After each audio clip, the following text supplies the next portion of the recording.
Hello friends, तो यहाँ पर जो अमृत बैच की क्लास नंबर 10 है, अभी तक क्लास 9 नहीं देखे तो जाकर प्लेलिस्ट में क्लास 9 आप लोग देख लेना है the real coach defence academy YouTube channel पर। ये आप लोग को 12th केमिस्ट्री के जो टॉपिक्स नंबर स्टार्ट किए हैं, सेकंड नंबर टॉपिक से बिलियन, ये आप लोगों को फ्री क्रैश कोर्स यानी 10 डेज का फ्री क्रैश कोर्स था। तो इसका ये क्लास नंबर क्या है, 10 नंबर क्लास है और टॉपिक्स नंबर है बिलियन।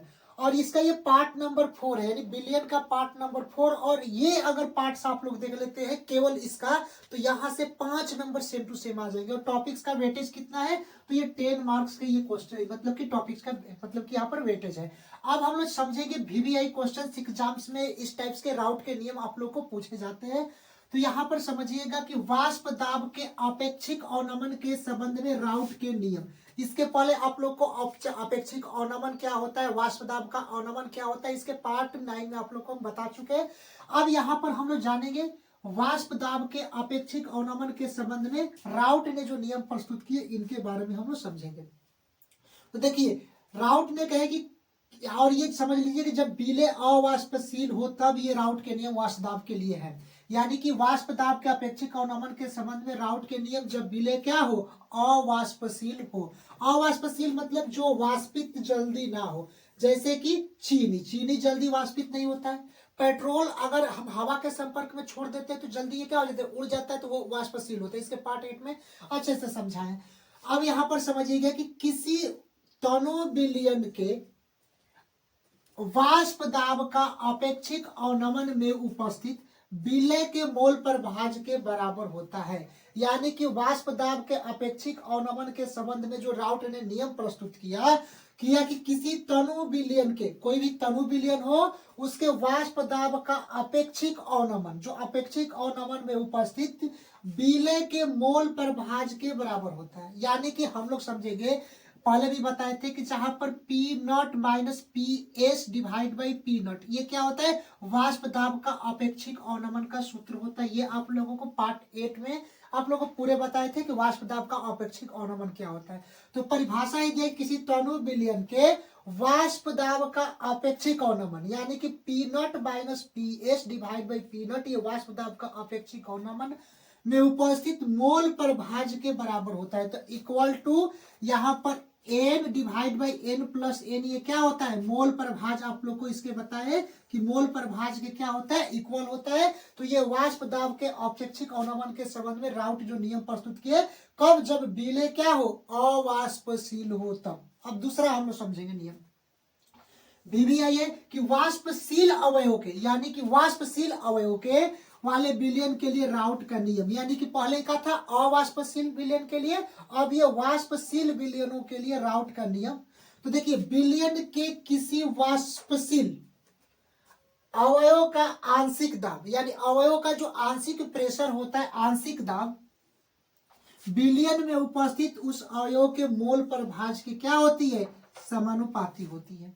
यानी परिभाषा एक बार फिर से समझिएगा कि जो वाष्पशील अवयवों के लिए राउट जो अपने नियम प्रस्तुत किए कि कोई भी अगर बिलियन हो, अगर मान के चलिए कोई भी बिलियन ए और बी क्या है, बिलियन है, तो किसी वाष्पशील अवयव का आंशिक दाब, वाष्पशील अवयव का वार्षिक दाब, जो जल्दी घुल जाते हैं उनके क्या होते हैं, वाष्पशील दाब, यानी उसके प्रेशर होते हैं बिलियन में उपस्थित, जो बिलियन में जो उपस्थित होते हैं, जैसे चीनी पानी जो भी मिश्रण होता है उसमें उपस्थित उस अवयव के मोल प्रभाज के समानुपाती होते हैं। तो यहाँ पर समझिएगा कि मान के चलिए कि एगो बिलियन ए ले लिए और दूसरा बिलियन क्या ले लिए, बी ले लिए, 2 बिलियन लिए। तो पहला इसका जो प्रेशर, जो पी, जो ए वाला पी मतलब प्रेशर, प्रेशर मतलब क्या होता है, यहाँ पर शुद्ध विलायक का वाष्प दाब, यहाँ पर पी क्या होता है, दाब होता है। तो यहाँ पर समझिएगा कि जो आंशिक दाब, यानी कि जो पी ए समानुपाती किसके होते हैं, एक से, यानी ए क्या होता है वहां पर, मोल प्रभाज, एक से क्या होता है, मोल प्रभाज होता है, किसका, एक्स क्या होता है, ए का मोल प्रभाज होता है। यानी कि पी ए समानुपाती एक से, यानी जो प्रेशर, जो दाब होता है वह समानुपाती किसका होता है, तो यहाँ पर समानुपाती ए मोल प्रभाज के होता है। तो फॉर्मूला तो वही लिखा है कि विलयन के किसी वाष्पशील अवयव का आंशिक दाब विलयन में उपस्थित उस अवयव के मोल प्रभाज के समानुपाती होता है। आंशिक दाब पी है और किसके समानुपाती होती है, एक्स, जो मोल प्रभाज होता है। तो यहाँ पर 2 विलयन लिए, एक ए और एक बी विलयन लिए। तो अब इसमें जो पी ए होता है, जो प्रेशर जो आंशिक दाब ए का होता है, तो यहाँ पर समानुपाती किसके होते हैं, एक्स है, मोल पर भाज के। तो यहाँ पर ए का क्या हो गया, मोल पर भाज एक्स है। उसी तरह अगर पी ए समानुपाती का चिन्ह हटता है तो यहाँ पर पी नॉट ए एक नियतांक आता है जिसको शुद्ध विलायक का वाष्प दाब कहा जाता है। जो पी नॉट ए है वह शुद्ध विलायक का क्या है, वाष्प दाब है, और एक्स ए क्या है, एक्स ए जो मोल पर भाज है। उसी तरह अब हम विलयन बी लेते हैं, तो विलयन बी यानी कि पीबी समानुपाती एक्स बी हो जाएगा, इसका मोल प्रभाज क्या हो जाएगा, एक्स बी। तो बी का क्या हो गया, मोल प्रभाज हो गया।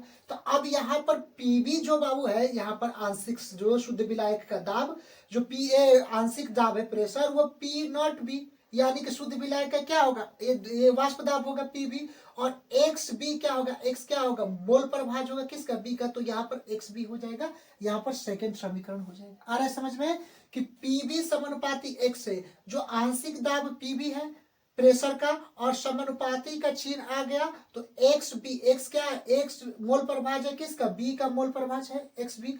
तो यहाँ पर समानुपात पीबी यहाँ पर लिखेंगे, जो आंशिक प्रेशर दाब वाष्प शुद्ध विलायक का आंशिक दाब होता है, इक्वल टू एक्स क्या है बाबू, तो यहाँ पर एक्स क्या है, मोल प्रभाज है किसका, बी का। तो बी का मोल प्रभाज हो गया, और समानुपाती का नियतांक हटेगा तो पी नॉट बी हो जाएगा, जो शुद्ध विलायक किसका होगा, शुद्ध विलायक का वाष्प दाब होगा।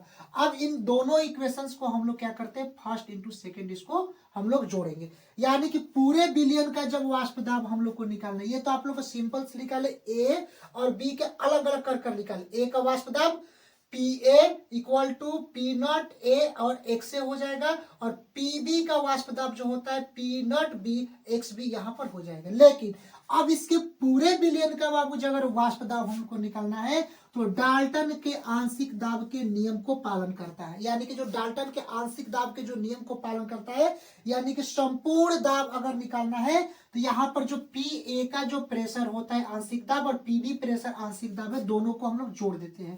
तो यहाँ पर P अगर टोटल निकालना है संपूर्ण दाब का, तो यहाँ पर PA जो आंशिक दाब है और PB का आंशिक दाब है जोड़ देते हैं। तो यहाँ पर P टोटल संपूर्ण दाब हो जाएगा कि नहीं हो जाएगा, इक्वल टू अब PA का जो दाब जो प्रेशर जो इसका निकाले है, तो P नॉट ए एक्स ए हो जाएगा, यहाँ पर P नॉट ए एक्स ए हो जाएगा PA का, तो यहाँ पर P नॉट ए एक्स ए हो जाएगा, और प्लस में उसके बाद देखिए पीबी का अगर निकालते हैं यहाँ पर पीबी का, तो पीबी का पी नॉट बी और एक्स बी हो जाएगा, तो पी नॉट बी और एक्स बी हो जाएगा। तो ये हम लोगों को क्या हो गया कि संपूर्ण दाब का हो गया, तो यानी कि प्रेशर टोटल संपूर्ण दाब का हो गया। अब यहाँ पर समझिएगा, जहां पर पी नॉट ए है, जहां पर पी नॉट ए है वह शुद्ध विलायक का क्या है, वाष्प दाब है। पी नॉट ए शुद्ध विलायक का वाष्प दाब है, और एक्स क्या होता है, मोल प्रभाज होता है ए का, लिख भी लेना है, और प्लस में पी नॉट बी क्या हो गया, शुद्ध विलायक का वाष्प दाब हो गया, और एक्स बी क्या हो गया,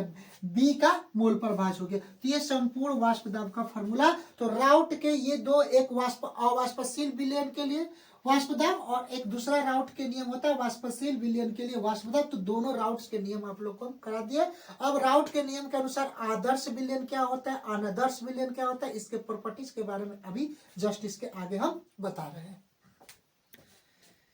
देखिए यहाँ पर हम लोग समझेंगे कि आगे राउट के नियम के आधार पर, अभी राउट के नियम आप लोग को बताए, तो राउट के नियम के आधार पर द्रव विलयनों को दो भागों में बांटा गया। अगर लिक्विड विलयन होंगे, यानी कि मान के चलिए कि जल और दूध, ये दोनों द्रव विलयन हुए, तो इनके आधार पर हम लोग दो भागों में बांटे गए। पहला आदर्श विलयन और दूसरा अनादर्श विलयन। इस टाइप से एग्जाम्स में ऑब्जेक्टिव क्वेश्चंस बहुत इसके टाइटलिक से पूछे जाते हैं, और सब्जेक्टिव क्वेश्चंस में पूछे जाते हैं कि आदर्श विलयन क्या है या अनादर्श विलयन क्या है, या आदर्श विलयन और अनादर्श विलयन में डिफरेंस आप लोग को अंतर आता है। तो ये जो अभी आप लोग को हम समझा रहे हैं, वो पूरे अच्छे से इसको केवल क्या काम करना है, सुनना है और इसको माइंड में समझना है। ये अगर इतना आप लोग कर लेते हैं तो ऑब्जेक्टिव्स आदर्श विलयन से नहीं आप लोग कहीं भी मतलब ये गलत नहीं होगा। उसके बाद अनादर्श विलयन क्या है, इसके आगे आप लोग को हम बताएंगे। तो सबसे पहले हम लोग समझेंगे आदर्श विलयन। पहले ये बताते हैं कि विलयन क्या होता है। अगर कोई भी पदार्थ आपस में मिलाते हैं, दो पदार्थों या दो से अधिक पदार्थों को आपस में मिलाते हैं, जैसे चीनी पानी का मिश्रण आपस में मिलाते हैं, तो क्या होता है, यहाँ पर चीनी का विलयन तैयार हो गया, पानी का विलयन तैयार हो गया, घोल तैयार हो गया, तो ये क्या होता है, विलयन होता है। अब उसमें भी होता है आदर्श विलयन। आदर्श विलयन क्या, विलयन आप लोगों को पीछे बता दिया। तो आदर्श विलयन वे होता है जो राउट के नियम को पालन करता है, यानी आदर्श विलयन उसे कहते हैं जो राउट के नियम को पालन करता है, आदर्श विलयन कहलाता है। क्वेश्चंस में आ जाएगा कि आदर्श विलयन किसे कहते हैं, तो जो राउट के नियम को पालन करता है। अभी आप लोगों को पीछे राउट के नियम बताए, तो अब यहाँ पर अर्थात इसको भी बोल सकते हैं कि वैसा विलयन जो सभी ताप एवं सांद्रणों पर, यानी कोई भी टेम्परेचर और कभी भी सांद्रता पर पूर्णतः राउट के नियम का पालन करे, यानी पूर्ण रूप से राउट के नियम को पालन करे, तो उसे आदर्श विलयन कहा जाता है। उसे क्या बोलते हैं, आदर्श विलयन, जो पूर्णतः रूप से राउट के नियम को पालन करे, यानी सभी ताप, कितना भी ताप दिया जाए, टेम्परेचर दिया जाए, दाब दिया जाए, लेकिन वो क्या करता है, राउट के नियम का फॉलो करेगा, तभी वे आदर्श विलयन कहलाता है। राउट के नियम भी बताए थे कि आप लोगों को 2 विलयन ए और बी यहाँ पर ले लिया जाता है। अभी आप लोगों को बताए, तो जहां पर पी जो इसका वाष्प दाब होगा, यानी प्रेशर जो ए का वाष्प दाब यानी कि विलयन का होगा, वहां पर पी नॉट ए और एक्स ए, जहां पर एक्स ए आप लोग को बताए थे क्या होता है, ए का मोल प्रभाज होता है, और P B equal to P, दूसरा विलयन यहाँ पर पी बी लेते हैं, तो पी नॉट बी और एक्स बी होता है, जो यहाँ पर क्या होता है, एक्स बी, बी वाले का मोल प्रभाज यहाँ पर होता है विलयन का इसका। तो ये आप लोगों को पता है कि ये क्या होता है, राउट के नियम को पालन करता है, इसीलिए इसको हम लोग क्या बोलते हैं, आदर्श विलयन बोलते हैं। जो राउट के नियम को पालन नहीं करता है उसको आदर्श विलयन नहीं बोलेंगे। ठीक है, अब यहां पर समझिएगा, आदर्श विलयन का कुछ एग्जाम्पल ले लेते हैं जो एग्जाम्स में ऑब्जेक्टिव क्वेश्चंस आप लोग को पूछा जाता है, यानी कि इसके स्ट्रक्चर के समानताएं के अनुसार, यानी स्ट्रक्चर में जो समानताएं आएगी उसके अनुसार हम लोग, स्ट्रक्चर मतलब क्या होता है, संरचना के अनुसार हम लोग इसके उदाहरण हम लोग देखेंगे। तो बेंजीन तथा टालविन का मिश्रण, अगर बाबू आएगा कि बेंजीन तथा टालविन का मिश्रण है, ऑप्शन ए आ जाएगा आदर्श विलयन, दूसरा अनादर्श विलयन, तीसरा पराशरण विलयन, चाहे कुछ भी आ जाएगा, और डी इनमें से कोई नहीं। तो याद रखना है बेंजीन तथा टालविन का मिश्रण ये आदर्श विलयन का उदाहरण होता है। कैसे, तो देखिए बेंजीन का संरचना बेंजीन होता है और यहाँ पर एच नहीं होता है, मैंने बाउंड यहाँ पर एच लगा देंगे तो ये भी क्या हो जाएगा, बेंजीन हो जाएगा।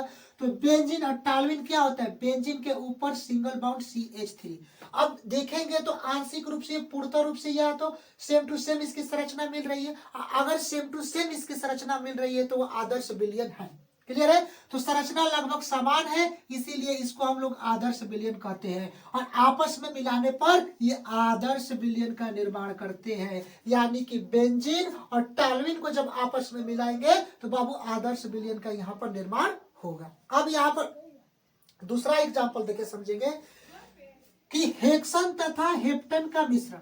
अगर हम लोग बात करेंगे हेक्सन तथा हेप्टन के मिश्रण, तो हेक्सन में देखिए कार्बन 6 और हेप्टेन में कार्बन 7, और इसमें देखिए इसको गुणा करेंगे 6 दूनी का 12, यहाँ पर 6 दूनी का 12 प्लस 2, 7 दूनी का 14 प्लस 2, यानी कि दो हाइड्रोजन अधिक है, और ये कार्बन भी सही, यानी 2 गुना से, यानी इसके 6 दूनी 12 और 14 हाइड्रोजन, 7 दूनी का 14 2, यानी कि 2 गुना से क्या है, 2 हाइड्रोजन ज्यादा है, और दोनों ही क्या है, हाइड्रोकार्बन है। यानी हाइड्रोकार्बन किसे कहते हैं कि कार्बन और हाइड्रोजन के मिलकर बने यौगिक को हाइड्रोकार्बन कहते हैं। तो C कार्बन और H हाइड्रोजन आपस में मिले तो ये हाइड्रोकार्बन हो गए, C7H ये हाइड्रोकार्बन, तो दोनों हाइड्रोकार्बन है, यानी दोनों के गुण मिल रहे हैं। अगर दोनों के गुण अगर मिल रहे हैं तो बाबू ये क्या हो जाएंगे, संतरिप्त हाइड्रोकार्बन हो जाएंगे। क्या हो गए, संतरिप्त हाइड्रोकार्बन हो जाएंगे, यानी दोनों के ये गुण मिल रहे हैं तो संतरिप्त हाइड्रोकार्बन हो गए। तो ये इसको हम लोग क्या बोलेंगे, आदर्श विलयन बोलेंगे,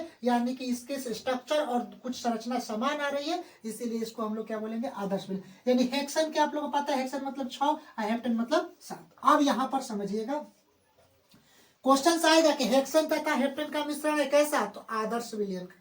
ठीक, उसके बाद देखिए तीसरा नंबर, इथाइल ब्रोमाइड एवं इथाइल क्लोराइड। देखिए इथाइल ब्रोमाइड एवं इथाइल क्लोराइड, इथाइल ब्रोमाइड का सूत्र क्या होता है, C2H5 भी है, तथा इथाइल क्लोराइड का सूत्र क्या होता है C2H5Cl। दोनों एल्काइल समूह है, यानी कि देखिए C2H5Br, इसमें भी एल्काइल समूह जुड़ा है, C2H5Cl इसमें भी एल्काइल समूह, यानी दोनों में एल्काइल समूह जुड़ा है। और देखिए Br और Cl ये दोनों क्या है हाइड्रोजन तत्व, यानी वर्ग 17 के तत्व क्या होते हैं hydrogen, fluorine, chlorine, bromine, iodine. तो यहाँ पर देखिए ब्रोमीन है और क्लोरीन है, तो दोनों में हाइड्रोजन है, तो ये दोनों समानताएं दिखा रहा है, इसीलिए ये दोनों तत्व क्या हुए आदर्श विलयन का उदाहरण हुए। अब हम लोग चौथा नंबर चलते हैं, इसको थोड़ा रफ कर देते हैं। अब यहाँ पर समझिएगा, चौथा नंबर है कि क्लोरोबेंजीन तथा ब्रोमोबेंजीन का मिश्रण, ये भी सारे आदर्श विलयन के ही उदाहरण हम बता रहे हैं। तो यानी कि क्लोरोबेंजीन, तो बेंजीन के ऊपर Cl, ये देखिए बेंजीन के ऊपर Cl, और उसके बाद क्या दिया गया है ब्रोमोबेंजीन का मिश्रण। तो आपस में अगर इसके अंदर यहाँ पर बेंजीन के ऊपर Br मिलाते हैं तो इसको ब्रोमोबेंजीन बोलते हैं, इसको क्या बोलते हैं क्लोरोबेंजीन, और इसको क्या बोलते हैं ब्रोमोबेंजीन। बेंजीन के ऊपर Cl क्लोरोबेंजीन, बेंजीन के ऊपर Br ब्रोमोबेंजीन, तो दोनों तो बेंजीन है और ये Cl और Br दोनों हाइड्रोजन तत्व जुड़े हैं, तो ये दोनों समान दर्शाते हैं, और इससे जो विलयन बनेगा वो आदर्श विलयन बनेगा। तो इसीलिए ये किसका उदाहरण है आदर्श विलयन का। अब यहाँ पर समझिए एस्टेनिक क्लोराइड तथा कार्बन टेट्राक्लोराइड, देखिए एस्टेनिक मतलब SN और कार्बन का मतलब Cl। अब यहाँ पर Cl4 क्लोराइड भी, यहाँ पर भी क्लोराइड भी, तो ये भी क्या हो गया ये भी एक आदर्श विलयन के यहाँ पर उदाहरण हो गया। तो एग्जाम्स में पूछ देगा कि ये क्लोरोबेंजीन तथा ब्रोमोबेंजीन का मिश्रण किस किस विलयन का उदाहरण है, तो आप लोग, तो इसीलिए हम आप लोग को अच्छे से इस टॉपिक्स को पूरे अच्छे से समझा रहे हैं। अब यहाँ पर समझिए कि एक लेते हैं विलयन, दूसरा बी, और इसको आपस में मिलाते हैं तो A+B यानी कि आदर्श विलयन का निर्माण होता है। तो मिलाने के पहले तथा मिलाने के बाद आयतन तथा ऊष्मा में कोई परिवर्तन नहीं होता है, यानी आदर्श विलयन को जब आपस में मिलाते हैं तो इसके आयतन तथा ऊष्मा में कोई परिवर्तन नहीं होता, क्योंकि वो आपस में क्या है आदर्श है। तो इसीलिए याद रखिएगा कि अगर डेल भी, डेल मतलब क्या होता है परिवर्तन, और भी मतलब आयतन, अगर आयतन की परिवर्तन की बात करता है, डेल भी मिक्स की बात करता है, तो आदर्श विलयन के लिए क्या होता है 0 होता है, कोई परिवर्तन नहीं होता। अभी आप लोग बताए अगर डेल H बात करते हैं, हीट के लिए बात करते हैं, उष्मा के लिए बात करते हैं, तो डेल H जो मैक्सिमम होता है वो भी क्या होता है 0 होता है, यानी H मतलब हीट, उष्मा क्या हो जाएगा 0, यानी कि आदर्श विलयन के लिए उष्मा तथा आयतन दोनों क्या होता है 0 होता है, कोई परिवर्तन नहीं होता है। तो ये अभी आप लोगों को कुछ आदर्श विलयन के बारे में बताए हैं। अब इसके आगे अनादर्श विलयन के बारे में बताएंगे, उसके बाद धनात्मक विचलन, ऋणात्मक विचलन, पूरे आप लोग को टॉपिक्स को अच्छे से यहाँ पर एंड करेंगे। अब यहाँ पर दूसरे नंबर हम लोग चलेंगे अनादर्श विलयन क्या है। इसके पहले आदर्श विलयन के बारे में आप लोग को बता दिए, अनादर्श विलयन क्या है, उसके बाद धनात्मक विचलन और ऋणात्मक विचलन क्या है, इनके बारे में हम लोग समझेंगे। देखिए ये पार्ट आप लोग को पता है कि 4 है, और इसका एक और पार्ट यहाँ पर लिया गया पार्ट 5, और ये भी टॉपिक्स आप लोग को अच्छे से क्या हो जाएंगे कंप्लीट हो जाएंगे। तो अनादर्श विलयन वैसा विलयन, देखिए वैसा विलयन जो सभी तापों एवं सांद्रणों पर पूर्णतः रायल का नियम का पालन नहीं करे, उसे अनादर्श विलयन कहा जाता है। यानी कि इसको राउट भी बोला जाता है, कहीं कहीं रायल भी आ जाए तो इसको गलत नहीं समझना है। तो रायल के नियम का उल्लेख करे तो ये मत समझिए कि रायल के नियम हम पढ़े ही नहीं है, राउट का नियम या इसी को रायल का भी नियम हम लोग कहते हैं, ठीक है। तो एग्जाम में कैसे भी घुमाकर करें आप लोग कर लेना है कि अनादर्श विलयन क्या है, कि वैसा विलयन जो राउट के नियम को पालन नहीं करता है उसको अनादर्श विलयन कहा जाता है। या इसी को हम बोल सकते हैं कि वैसा विलयन जो सभी तापों एवं सांद्रणों पर, यानी सभी ताप एवं सांद्रणों पर पूर्णतः रूप से, यानी पूरा रूप से रायल के नियम का पालन नहीं करता है, उसको हम लोग क्या बोलते हैं अनादर्श विलयन बोलते हैं। अब यहाँ पर समझिएगा कि PA जो यहाँ पर जो दाब होता है, यहाँ पर आंशिक दाब P0 A और X और A होता है, और यहाँ पर डज नॉट, यानी कि यहाँ पर केवल ये रहता है PA equal to P0 A और XA। ये क्या होता है राउट के नियम को पालन करता है, यानी कि एक विलयन A और दूसरा विलयन B। अब यहाँ पर PA जो दाब होता है वो डज नॉट, यानी कि ये डज नॉट होता है तो ये राउट के नियम को पालन नहीं कर रहा है, यानी कि यहाँ पर पी नॉट ए और एक्स ए, तो यहाँ पर ए वाला का हो गया। एक्स ए क्या होता है, यहाँ पर एक्स जो होता है मोल प्रभाज होता है किसका, ए का, और यहाँ पर बी जो होता है एक्स का मोल प्रभाज यहाँ पर बी का होता है। तो ये जो होता है कि जो यहाँ पर डज नॉट के चिन्ह आ गया तो ये राउट के नियम को पालन को नहीं करता है, यानी कि ये जो राउट के नियम को पालन करता है उसको आदर्श विलयन, जो राउट के नियम को पालन नहीं करता है वो अनादर्श विलयन। तो ये जो आप लोग को इक्वेशंस दिया है ए और बी, यहाँ पर डज नॉट आ गया तो ये राउट के नियम को पालन नहीं करता है, लेकिन P A equal to P nought A यही सेम टू सेम है और इक्वल टू चिन्ह आए तो ये राउट के नियम को पालन करता है। लेकिन यहाँ पर तो दे दिया कि राउट के नियम को पालन नहीं करता, जिसको हम लोग क्या बोलते हैं, जिसको हम लोग बोलते हैं अनादर्श विलयन। अब यहाँ पर नोट पॉइंट समझिएगा अनादर्श विलयन के लिए। अनादर्श विलयन जहां पर डेल क्या होता है, परिवर्तन होता है किसमें भी, आयतन में परिवर्तन। अगर आयतन में परिवर्तन मैक्सिमम कहा जाए, अगर डेल भी यानी आयतन में परिवर्तन की बात करते तो डज नॉट जीरो यानी जीरो नहीं होना चाहिए, यानी आयतन जीरो नहीं होगा तो वे क्या होंगे, अनादर्श विलयन। और जो आयतन जीरो आ गया तो उसको आदर्श विलयन। उसी तरह नोट 2 में डेल यानी कि परिवर्तन किस में हो रहा है, उष्मा में, और उष्मा का मान कभी भी जीरो ना आए परिवर्तन में, यानी उष्मा जीरो नहीं होगा तो उसको भी हम अनादर्श विलयन बोलते हैं। लेकिन उल्टा अगर उष्मा और आयतन जीरो हो जाए तब आदर्श विलयन बोले। यहां तक आप लोग कंप्लीट आ गया। अब हम लोग आते हैं विचलन के बारे में कि यहाँ पर विचलन क्या होता है। यहाँ पर समझिएगा, एक संख्या रेखा यहाँ पर फिगर खींचते हैं और यहाँ पर दर्शाते हैं कि 1 2 3 4 5 डॉट डॉट डॉट इंफिनिटिव। तो ये धनात्मक ओर से चल रहा है तो इसको हम लोग क्या बोलेंगे, धनात्मक डेविएशन, जिसको धनात्मक विचलन कहा जाता है। और यहाँ पर जीरो जहां पर आ जाए, डेल भी बराबर जीरो, तो यहाँ पर आयतन क्या हो जाएगा, जीरो हो जाएगा। और यहाँ पर जो यहाँ पर निगेटिव चल रहा है -1 -2 -3 -4 -5, ये क्या होता है, ऋणात्मक विचलन होता है। यहाँ तो कंप्लीट। अब हम आते हैं कि धनात्मक विचलन और ऋणात्मक विचलन के बारे में हम लोग यहाँ पर समझेंगे। तो अगर कभी भी धनात्मक विचलन होगा, कंसेप्ट समझिएगा, सारे नोट पॉइंट्स हमारे हैं और आप लोगों को पता है कि नोट पॉइंट डायरेक्टली एग्जाम्स में क्वेश्चंस लड़ जाते हैं। तो यहाँ पर समझिएगा कि डेल एच यानी कि एच क्या होता है, हीट उष्मा, और डेल क्या होता है, परिवर्तन। अगर उष्मा में परिवर्तन धनात्मक विचलन पूछ रहा है तो यहाँ पर ग्रेटर क्या हो जाएगा, जीरो हो जाएगा। क्यों, क्योंकि ये जीरो से क्या हो रहा है, बढ़ रहा है 1 2 3, तो यहाँ पर जो डेल एच इसका कहाएगा तो ग्रेटर जीरो होगा, यानी कि जीरो छोटा होगा, ये क्या होगा, बड़ा होगा, यानी 1 2 3 4 होगा। तो अगर धनात्मक विचलन के लिए उष्मा कहा जाए तो ग्रेटर जीरो यानी कि क्या हो जाता है, पॉजिटिव होता है। अगर डेल भी की बात करें, आयतन में परिवर्तन की बात करें और ग्रेटर जीरो हो तो ये भी क्या होगा, पॉजिटिव होगा। यानी कि अगर डेल भी अगर ग्रेटर जीरो हो तो ये भी क्या होंगे, पॉजिटिव विचलन यहाँ पर कहलाएंगे। अब यहाँ पर ये अगर धनात्मक विचलन कैसा होता है तो ये होता है उष्मा शोषी। क्वेश्चन आ जाएगा कि अगर धनात्मक विचलन की बाबू बात करते हैं तो क्या होता है, उष्मा शोषी होता है। अब हम लोग आते हैं ऋणात्मक विचलन की। ऋणात्मक विचलन यानी कि निगेटिव चल रहा है, तो यहाँ पर डेल एच की बात करते हैं, अगर उष्मा की बात करते हैं तो ये क्या होगा, निगेटिव होगा, यानी कि जीरो।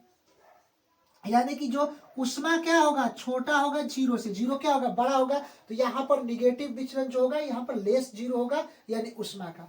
उसी तरह अगर डेल भी आयतन की बात करते हैं तो लेस जीरो यानी कि निगेटिव होता है, और ये क्या होता है, उष्मा क्षेपी अभिक्रिया देती है। Some important of NCERT examples in deviation जो विचलन कहलाता है, इनके बारे में समझेंगे। पॉजिटिव और निगेटिव विचलन क्या होता है, ठीक, यानी धनात्मक और ऋणात्मक विचलन क्या होता है, जो एनसीईआरटी के आप लोग एग्जांपल्स दिए गए। हम लोग बात करेंगे बाबू बेंजीन, अब प्लस में एसीटोन, फिगर बनाएंगे नहीं, आप लोग को पता होगा कि बेंजीन होता है, इसको हम लोग क्या बोलते हैं, बेंजीन, आप लोग पढ़े भी होंगे। और इसके साथ एसीटोन दे दिया जाए, जैसे कि आप लोग कीटोन को ही acetone CH3 C double bound O और CH3, ये इस प्रकार के जो विचलन होते हैं बाबू वे क्या होते हैं, पॉजिटिव विचलन होते हैं, यानी कि बेंजीन प्लस एसीटोन पॉजिटिव होते हैं। उसके बाद देखेंगे बेंजीन प्लस में मिथेनॉल, ये भी क्या होते हैं, पॉजिटिव विचलन होते हैं। एसीटोन प्लस में इथेनॉल, देखिए एसीटोन प्लस में इथेनॉल, ये भी पॉजिटिव विचलन, धनात्मक विचलन। फिनोल प्लस में एमीन, ये भी निगेटिव विचलन। आप लोग को सूत्र याद भी होगा, फिनोल के सूत्र क्या होता है, बेंजीन के ऊपर OH, इस तरह भी दे देगा आप। प्लस में एनिलीन का सूत्र होता है बेंजीन के ऊपर NH2।